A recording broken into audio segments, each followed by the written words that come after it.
This is a short film about using the Sumi Brush. This is a Chinese brush made from weasel hair, which comes to a beautiful point, but also produces lots of different shapes and marks, which I shall demonstrate. Designed for, well, actually it's designed for handwriting, Chinese calligraphy, but the idea is that you can use it to produce both a very thin line, but if you just press harder, you get a thicker line. So you can go from thin to thick and back again, all in one stroke.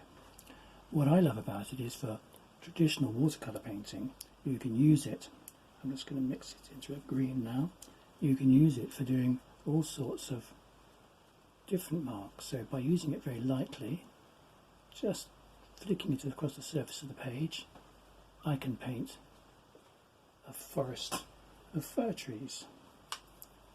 I can use the tip to go back into that forest and put a few trunks into the forest. I can use it for painting all sorts of different trees. If I flick it from the outside inwards, just using the last bit of the brush, again I can get the lovely broken shapes.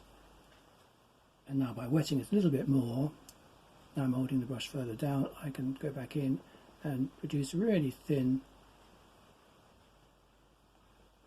branches, a trunk, shadows on the ground, and so on. If you just put it on the paper and roll it down the page, little side strokes, you can get,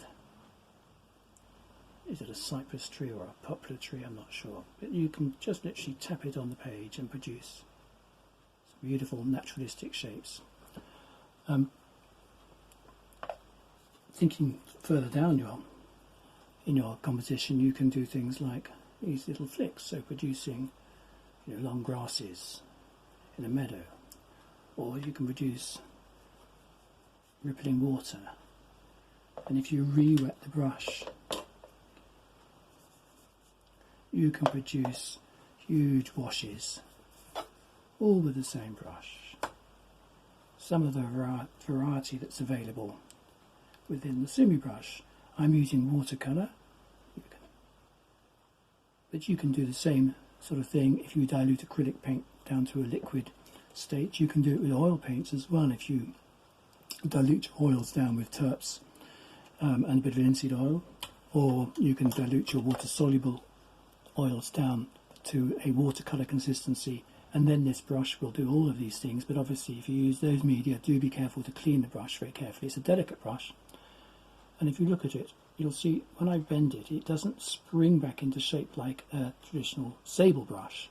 Sable brush here, if I bend it, it flicks straight back to a beautiful point. But this brush is slightly floppier, and that's why it produces these different shapes, enabling it to split, enabling it to produce very subtle, natural forms.